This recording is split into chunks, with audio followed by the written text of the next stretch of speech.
अच्छा जी, Google Scholar पे हम जब सर्च करते हैं इसमें फिर एडवांस सर्च का भी ऑप्शन मौजूद होता है। पहले तो हम सिंपल एक सर्च करके देखते हैं कि क्या होते हैं। फॉर एग्जांपल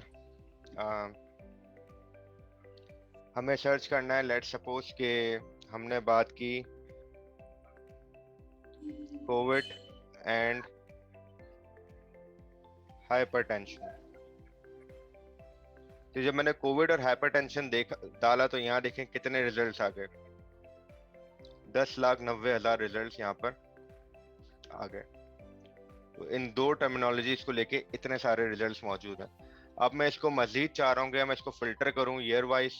तो यहाँ पे लेफ्ट साइड पे आपके देखें टाइम लिमिट भी आ रही है, कब से कब तक का आप चाह रहे हैं, कस्टम रेंज चाह रहे हैं, डेट वाइज सॉर्ट आउट करना चाह रहे हैं, रिव्यू आर्टिकल चाह रहे हैं नहीं चाह रहे हैं, पेटेंट्स इंक्लूड होना हो, साइटेशंस इंक्लूड होना हो, ये सारी चीजें आप कर सकते हैं। सपोज मैंने कहा मुझे सिर्फ 2021 का आर्टिकल देखना है, तो मैंने इस पर क्लिक करूंगा तो अब मेरे पास सिर्फ और सिर्फ 2021 के आर्टिकल्स आ गए। तो वो कट डाउन होके 1 मिलियन से कम होकर 50,000 पर आ गए। अब जो यहाँ पे बात हो रही थी कि जी साइटेशंस के हवाले से, तो आप जो भी यहाँ पे आपकी सर्च आ रही है उसको आप सेव भी कर सकते हैं। यहाँ ये सेव का ऑप्शन है तो आपकी प्रोफाइल में वो सेव होता जाएगा। आप चाह रहे हैं कि मुझे ये आर्टिकल मुझे अच्छा लगा, मैं इसका रेफरेंस अपने आर्टिकल में, साइनॉप्सिस में, थीसिस में डालूंगा। अब गूगल स्कॉलर इसका बना बनाए रेफरेंस भी आपको देता है, कि आपको रेफरेंस खुद नहीं बनाना पड़े। कैसे देते हैं, यहाँ पे देखें इन्वर्टेड कॉमास नजर आ रहे हैं। इस पे जब आप क्लिक करते हैं तो ये छोटी सी विंडो और आपके सामने खुल जाएगी। छोटी सी विंडो नजर आ रही है आपको जो खुली है अभी? जी सर।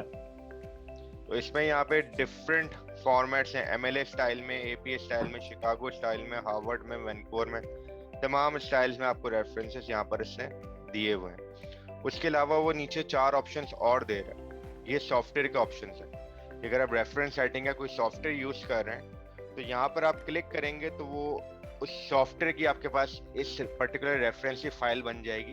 उसको आप सेव कर लेंगे तो वो आपके डेटाबेस में सेव हो जाएगी। जब आप वो सॉफ्टवेयर खोलेंगे तो रेफरेंस का लिंक ऑटोमेटिकली आपके उस लाइब्रेरी के सॉफ्टवेयर पे चला जाएगा।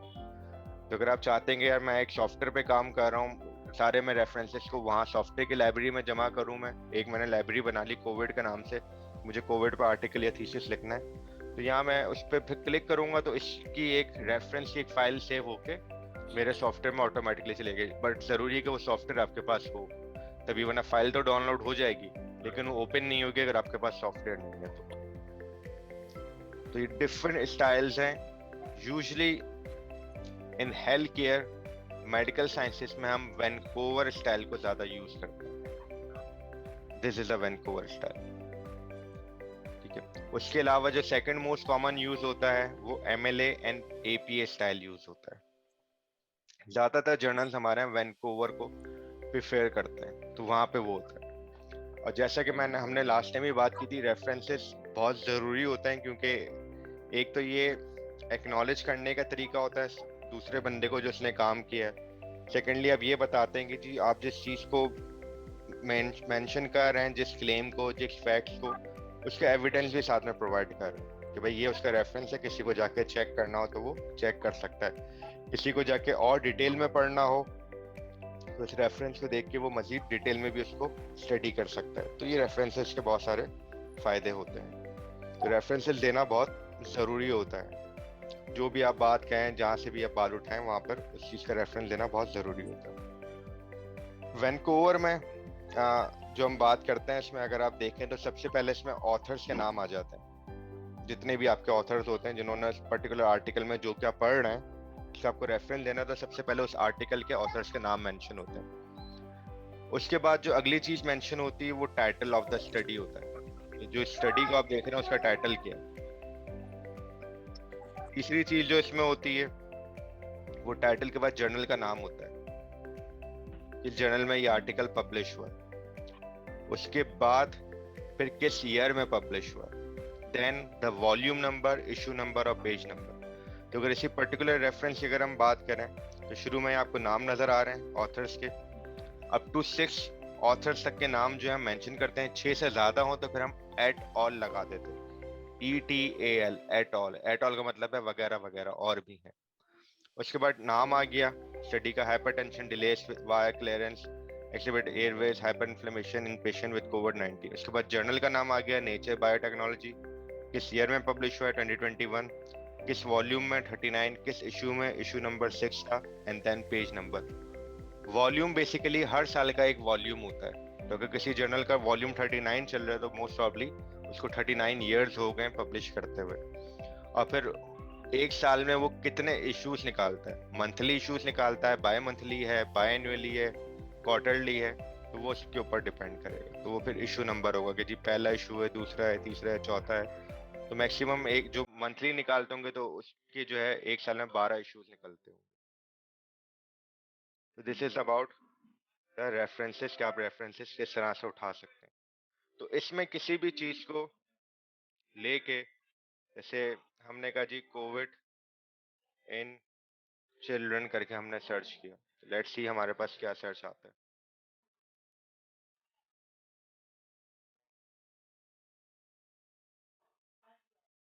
अब ये देखें यहाँ पर 52,000 सर्चेस मेरे सामने आई कोविड इन चिल्ड्रन को लेकर। ठीक है जी।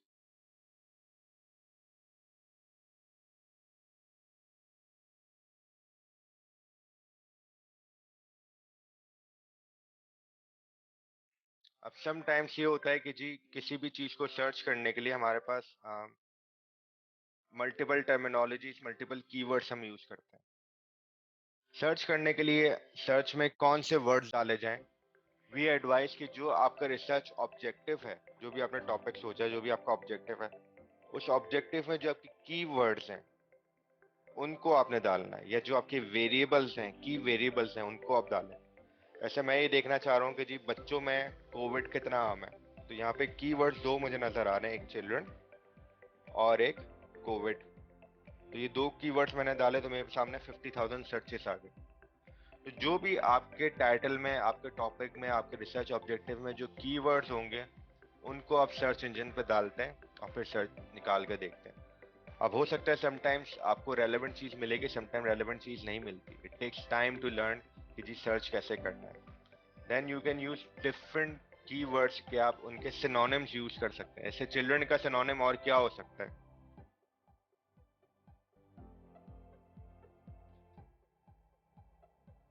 कोविड इन किड्स करके देखते हैं। देखें कोविड इन किड्स में भी 16,000 सर्चेस आ गए, जो कि डिफरेंट होगी उन सर्चेस से जो कि कोविड इन चिल्ड्रन के साथ आई। तो आपके पास यहाँ पे नंबर ऑफ आर्टिकल्स और अलग आ गए। इसी तरह अगर मैं पीडियाट्रिक्स में करूं तो 30,000 अलग आ गई। तो पीडियाट्रिक्स हो जाए, किड्स हो जाए, चिल्ड्रन हो जाए, ये तमाम के तमाम एक दूसरे के सिनोनिम्स हैं, लेकिन हर एक में अलग टर्म, अलग कीवर्ड मैंने लिया, उसका सिनोनिम लिया, तो मुझे डिफरेंट सर्च नजर आई। क्योंकि उन्होंने टाइटल में, अब यहाँ पे हर जगह आपको पीड्स पीड्स पीड्स नजर आ रहा है। ठीक है, तो ये जो सर्च कीवर्ड्स उठाता है, ये जरूरी नहीं कि टाइटल में से उठाए, उस आर्टिकल में जहां भी उसको वो कीवर्ड मिलेगा ये उसको वहां से उठा लेगा और आपके सामने रख देगा कि भाई ये है, और अब आप इसको अपने हिसाब से देख लें। ये चीज क्लियर है? Yes sir. फिर यहाँ पर सेटिंग में एक ऑप्शन सर होता ये है एडवांस सर्च का। ये बताइए, कोई सवाल था? सर मतलब क्वेश्चन इससे तो वो नहीं है, मतलब जैसे आप इसमें आप कह रहे थे 135 आर्टिकल्स आ गए, 16,000। तो सर अगर हम इन आर्टिकल्स को कंपैरेटिव करके और मतलब एक कंक्लूसिव स्टडी करना चाहें तो वो भी कॉपी हो जाएगी, मींस करना कि हमने दोबारा किसी बोलें, आर्टिकल की सॉरी, कॉपी दोबारा कर। सवाल पूछें। सर मैं ये कह रही हूँ कि जैसे ये कोविड इन चिल्ड्रन जो है डिफरेंट आर्टिकल्स है ना, मतलब फॉर एग्जांपल 13,000 आर्टिकल्स आ गए, हमने उनमें अगर फॉर एग्जांपल 10 to 20 आर्टिकल्स उठाए या चले 100 आर्टिकल्स हमने पढ़ लिए और उसकी कंपैरेटिव करके हमें अगर उसमें कुछ फ्लॉज लगे या वो उसको अगर हम स्टडी करके एक आर्टिकल फॉर्म में देना चाहें तो वो भी कॉपी हो जाएगा करना? नहीं, उसको आप कर सकते हैं, वो रिव्यू आर्टिकल कहलाता है। ठीक है, लेकिन वो अच्छा, रिव्यू ओरिजिनल आर्टिकल आर्टिकल नहीं ठीक कहलाता है, है, रिव्यू आर्टिकल कहलाता है कि आपने किसी टॉपिक पे रिव्यू करके आपने उसको लिखा। इसी तरह से उसकी एक और एडवांस फॉर्म होती है जो कि सिस्टमैटिक रिव्यू कहलाता है। सिस्टमैटिक रिव्यू में एक मजीद आप चीज़ों को स्टैंडर्डाइज करते हैं, आप एक गाइडलाइंस बनाते हैं, आप एक वो बनाते हैं कि हम किस ऑर्डर में रिव्यू करेंगे, कितने ईयर्स का हम डेटा लेंगे, किन आर्टिकल्स को लेंगे, किन को नहीं लेंगे। तो पूरा पहले प्रोटोकॉल बनेगा रिव्यू से पहले कि जी रिव्यू करने का क्या प्रोटोकॉल, तो वो सिस्टमैटिक रिव्यू कहलाता है। ठीक है जी। तो वो आपने कहा जी मैं पिछले 10 सालों में देखूंगा जितने भी इस टॉपिक पे आर्टिकल्स हुए हैं, मैं उन तमाम टॉपिक्स को ले लूंगा, चाहे वो 100 निकले, चाहे वो 1000 निकले, 10,000 निकले। आपने कहा मैं पिछले 10 साल को टॉपिक्स लूंगा। फिर आज में उसने कंडीशन बनाई कि ठीक है मैं बिलो क्वालिटी स्टैंडर्ड के जो आर्टिकल्स हैं उनको नहीं लूंगा। तो बिलो क्वालिटी के आर्टिकल्स को आपको डिफाइन करना पड़ेगा कि मैं किन को नहीं लूंगा, या मैं किस तरह के आउटकम्स पे मेरा ज्यादा फोकस है। मैं क्रॉस सेक्शनल को नहीं लूंगा, मैं सिर्फ एक्सपेरिमेंटल ट्रायल्स को लूंगा, मैं सिर्फ क्लिनिकल ट्रायल्स को लूंगा, मैं सिर्फ कोहार्ट को लूंगा। तो ये सारे प्रोटोकॉल आप पहले से बना लेते हैं, और एक सर्टेन टाइम पीरियड में उस टॉपिक से रिलेटेड जो आर्टिकल्स फिर आप रिव्यू करते हैं वो फिर सिस्टमैटिक रिव्यू कहलाता है। उन सिस्टमैटिक रिव्यू में बात निकली तो एक चीज और मैं बता दूं, उन सिस्टमैटिक रिव्यू में आपने बहुत सारे आर्टिकल्स का रिव्यू किया, उनके अलग अलग रिजल्ट्स हैं। Then there is another software जो कि सिस्टमैटिक रिव्यू के लिए यूज होता है, जहाँ पे उन स्टडी के रिजल्ट्स को आप उस सॉफ्टवेयर में डालते हैं। सपोज आपने 50 स्टडीज फिल्टर करी, उन 50 स्टडीज जो किसी एक पर्टिकुलर टॉपिक पर थी, आपने उन 50 स्टडी के रिजल्ट्स को, ऑब्वियसली एक ही टॉपिक पर थी तो रिजल्ट्स भी एक जैसे होंगे, यानी कि उनके वेरिएबल सेम होंगे, जिस तरह से वो एनालाइज हुए वो भी सेम होगा, क्योंकि आपने प्रोटोकॉल में सारी चीजें मेंशन की, क्योंकि मैं उन्हीं आर्टिकल्स को लूंगा। तो सपोज करें आपने 50 आर्टिकल्स निकाले जिसमें उन्होंने दो वेरिएबल्स के दरमियान एसोसिएशन देखी थी और टी टेस्ट या काय स्क्वायर टेस्ट कोई टेस्ट लगाया था, और आपको हर आर्टिकल में वो नजर आया। तो उन 50 रेलेवेंट आर्टिकल्स के रिजल्ट्स आप उस सॉफ्टवेयर में डालेंगे और फिर उनको एनालाइज करेंगे, उनके उन आर्टिकल्स के रिजल्ट्स को आपस में एनालाइज करेंगे। तो आपके पास एक एडवांस एनालिसिस हो जाएगी कि जी आपने आर्टिकल के रिजल्ट्स को मजीद एनालाइज करके एक नया रिजल्ट बनाया कि ओवरऑल समराइज क्या हुआ इन इतने सारे आर्टिकल्स का, नतीजा क्या निकला। तो ये कहलाता है Meta analysis. It is one of the most advanced form of research कि जितनी भी पॉलिसीज बनती हैं दुनिया भर में किसी भी डिजीज को लेके, जो गाइडलाइंस बनती हैं वो हमेशा मेटा एनालिसिस के बेस पे बनती हैं। जो हम इंडिविजुअल छोटी छोटी स्टडीज करते हैं, इवन जो क्लिनिकल ट्रायल्स भी करते हैं, वो क्लिनिकल ट्रायल्स भी गाइडलाइंस नहीं बनाते। ऐसे बहुत सारे क्लिनिकल ट्रायल्स मिल के सिस्टमेटिक रिव्यू और मेटा एनालिसिस के प्रोसेस से गुजरते हैं, और उन मेटा एनालिसिस के रिजल्ट की बेसिस पे फिर जो है वो गाइडलाइंस बनाई जाती हैं। तो दिस इज अ वेरी सही है, वंडरफुल थिंग। ऐसे ही होगा ना जैसे prevalence of multiple sclerosis या incidence of multiple sclerosis in different cities और provinces of Pakistan, फिर उसके different countries, फिर उनको वो करके फिर means जो उसका prevalence है उसको फिर meta analysis कहेंगे ना। नहीं, अब ये प्रिवेलेंस तो बहुत ही सिंपल चीज होगी ना, इसमें तो कोई एज होगा ही नहीं। आपने 10 कंट्रीज है उनके प्रिवेलेंस निकाले। Sometime the things are more difficult. आप किसी डिजीज का इम्पैक्ट देख रहे हैं मोर्टेलिटी पे, मॉर्बिडिटी में, आउटकम पे देख रहे हैं, जहाँ पे कुछ एक स्टेप और आगे बढ़ो, क्योंकि prevalence is simply surveys. Cross sectional studies में आपको प्रिवेलेंस नजर आ जाती है ना, तो वो तो बहुत सिंपल मेटा है, उसकी बेसिस पे वो भी सिस्टमैटिक रिव्यू जरूर काउंट होगा, लेकिन वो एक एडवांस फॉर्म नहीं होगी। आपने क्लिनिकल ट्रायल किसी चीज पे किया, आपने एक ड्रग पे किया कि ठीक है जी हम मेडिसिन अगर जैसे डिजीज हम ड्रग्स जो होती हैं, बिल्कुल हमने कहा कि जी हम एजिथ्रोमाइसिन को हम देख रहे हैं कि जी एजिथ्रोमाइसिन जो है वो कोविड में कितनी यूजफुल है हमारी पॉपुलेशन में, इसी तरह दूसरी पॉपुलेशन में भी हुआ है। हाँ, तो उनके जो क्लिनिकल ट्रायल्स हैं, उनके अलग अलग क्लिनिकल ट्रायल्स के डेटा को आपने जो पब्लिश हो चुके हैं उनको आपने फिर समराइज किया, उनके फिर रिजल्ट्स को फर्दर एनालाइज किया यूजिंग अनदर सॉफ्टवेयर, तो वो फिर मेटा एनालिसिस कहलाते हैं। तो it's a totally different ball game.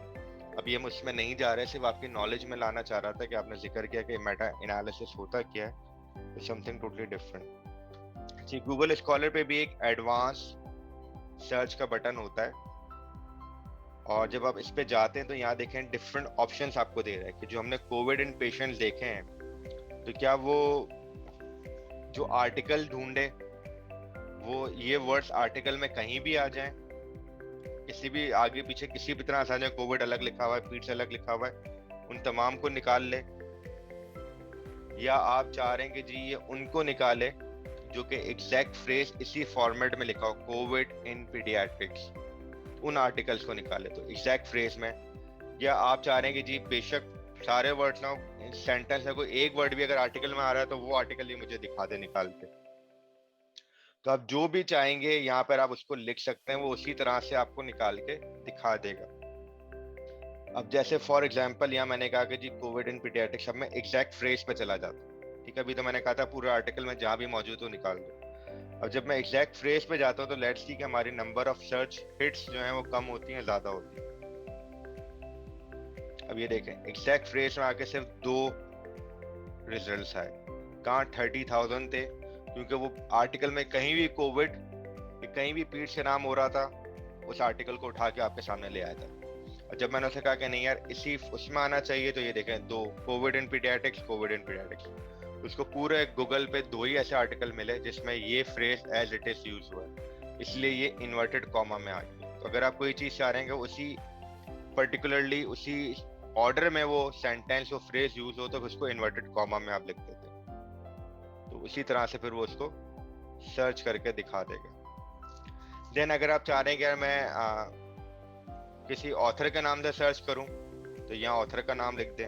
अगर आप चाह रहे हैं मैं ईयर वाइज सर्च करूं, तो यहाँ ईयर लिख सकते हैं। आप चाह रहे हैं मैं पर्टिकुलर ईयर में सर्च करूं, तो भाई 2020 से लेके 2021 तक के कितने हैं, या 2019 से लेके 2020 तक के जो आर्टिकल है सिर्फ वही सर्च होकर आए, उसको हिट कर देंगे तो सिर्फ आपको वही दिखाएगा। तो ये आप देखें वो कम होके सिर्फ एक ही रहेगा।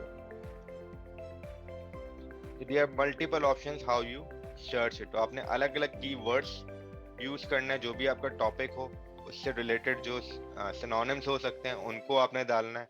अब जैसे यहाँ कोविड है, हो सकता है कोविड-19, कोविड-19 जब मैंने किया तो ये नंबर ऑफ सर्चेस मेरी 51 हो गई। वही उसी तरह एग्जैक्ट फ्रेज ही की भी हम बात करेंगे, सेंटेंस में एग्जैक्ट फ्रेज की फॉर्म में आएगा, कोविड-19 in paediatrics, covid in paediatrics, उसी तरह से ही आ रहा है ये। तो डिफरेंट चीज हो सकती है। अब मैं इसको कोविड-19 को कोरोना कर देते हैं तो कुछ भी नहीं आ रहा।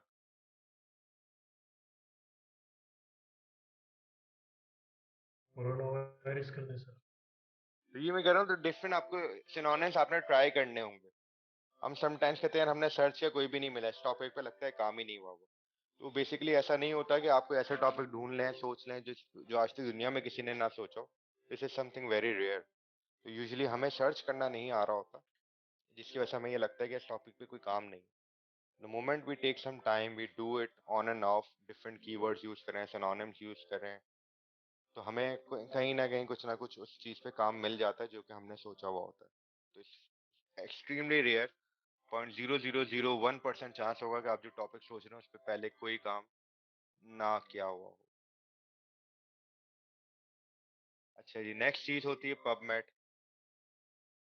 पबमेड में थोड़ा से सर्च ऑप्शंस हमारे पास और ज्यादा होते हैं, और इस पे हमें वो आर्टिकल्स मिलेंगे जो कि इंडेक्स होंगे। तो ऑब्वियसली इंडेक्स जर्नल्स में पब्लिश किए हुए आर्टिकल्स कम होंगे as compare to total articles. तो आपको यहाँ पे जो सर्च का वॉल्यूम है वो कम होगा, छोटा होगा।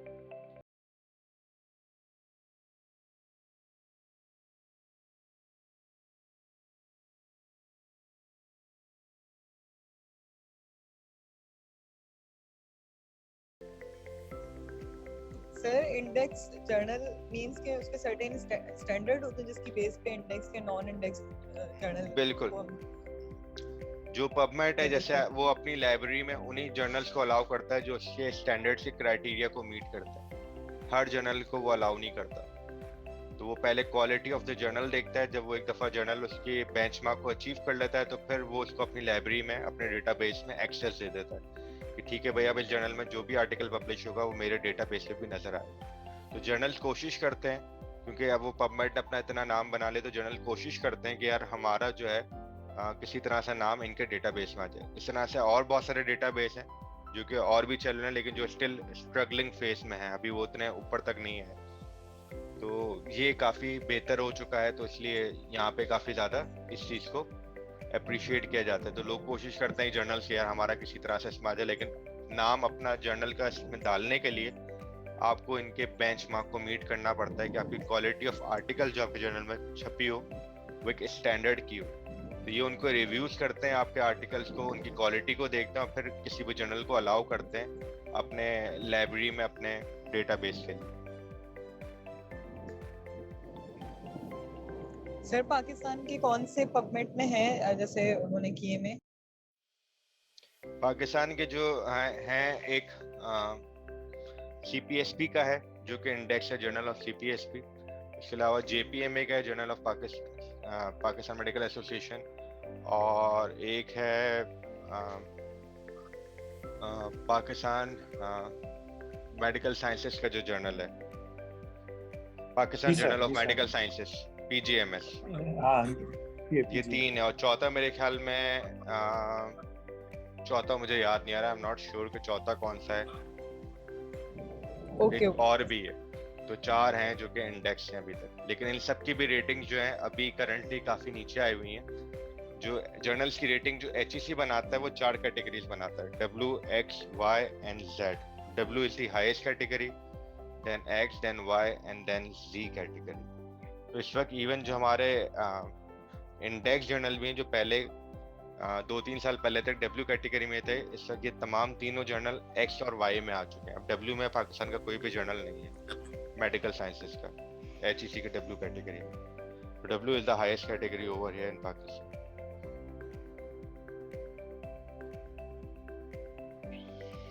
फिर जर्नल्स के हवाले से एक और इम्पोर्टेंट चीज कि जर्नल्स की जो वेटेज होती है वो one of the criteria to assess the weightage of the journal is the impact factor of the journal.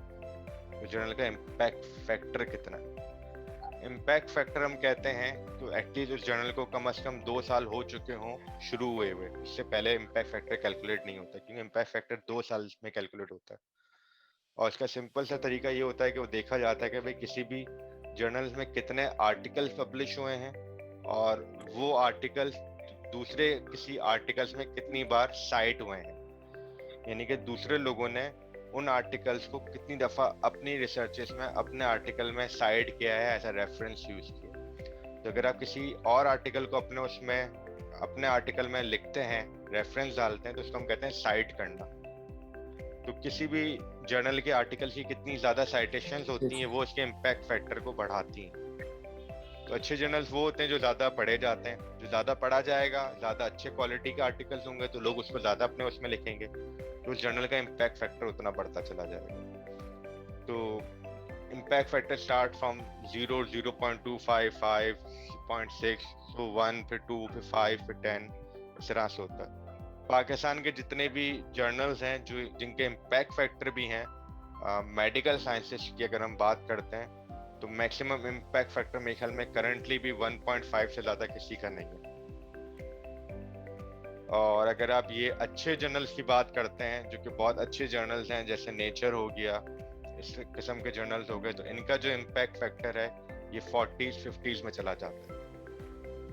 तो अगर किसी का आर्टिकल एक अच्छे इम्पैक्ट फैक्टर जर्नल में चला जाता है तो वो 100 ऐसे आर्टिकल से बेहतर होता है जो कि लो इम्पैक्ट फैक्टर में छपे हो या जिनका इम्पैक्ट फैक्टर ना हो। तो that's why we always say कि it's about the quality of the article and not about the number of article which you have publish.